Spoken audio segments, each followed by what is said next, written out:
ಅದು ಎಷ್ಟರಲ್ಲಿ ಮುಗಿಸ್ಬೇಕಾಗಿತ್ತು ಇದನ್ನು. ಇಂಥ ಒಂದು ಸಂದರ್ಭದಲ್ಲ ಇವತ್ತು 57,000ದಲ್ಲಿ ಎಷ್ಟೋ ಮಕ್ಕಳು ಸೆಲೆಕ್ಷನ್ ಆಗ್ತಾರೆ. ಆದರೆ ನಮ್ಮ ಮಕ್ಕಳು ಎಡಗೆ ಮಕ್ಕಳು ಹೋಗಲಿ, ಎಸ್ ಟಿ ಮಕ್ಕಳು ಹೋಗಲಿ ಅನ್ನೋದು ಅವ್ರ ಬೇಡಿಕೆ ಆಗಿದೆ. ತಪ್ಪಲ್ಲ ಅದು. ಯಾಕಂದ್ರೆ ಒಮ್ಮೆ 57,000 ತುಂಬಿಕೊಂಡು ಹೋದ್ರೆ ಅವರ ಪಾಯಿಗೆ ಬರಬೇಕಾಗಿ ತಪ್ಪು ಹೋಗಿಬಿಡ್ತದೆ ಅನ್ನೋ ಆತಂಕ. ಇದು ಸರ್ಕಾರಕ್ಕೆ ಗೊತ್ತಿಲ್ಲ ಅಂತಲ್ಲ, ಮಾನ ಬುದ್ಧಿವಂತರಿದ್ದಾರೆ ಎಲ್ಲರೂ. Everyone is intelligent, there is no doubt. Siddaramaiah ಇರ್ಬೋದು, ಮತ್ತಾರು ಇರ್ಬೋದು.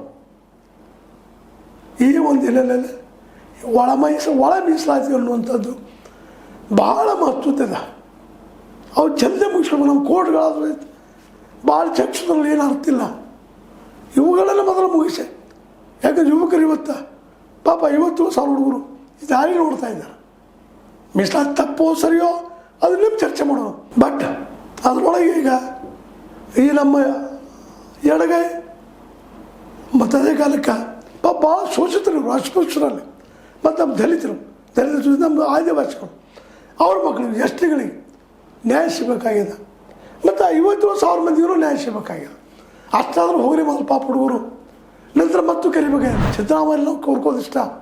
ಸಿದ್ದರಾಮಯ್ಯನವರ ನೀವು ಸಮಾಜವಾದಿ ಹಿನ್ನೆಲೆಯಲ್ಲಿ ಬಂದಂಥವ್ರು ಮೊದಲಿಗೆ 2.5 ಲಕ್ಷ ಜನರಿಗೆಲ್ಲ ಉದ್ಯೋಗ ಕೊಡ್ರಿ.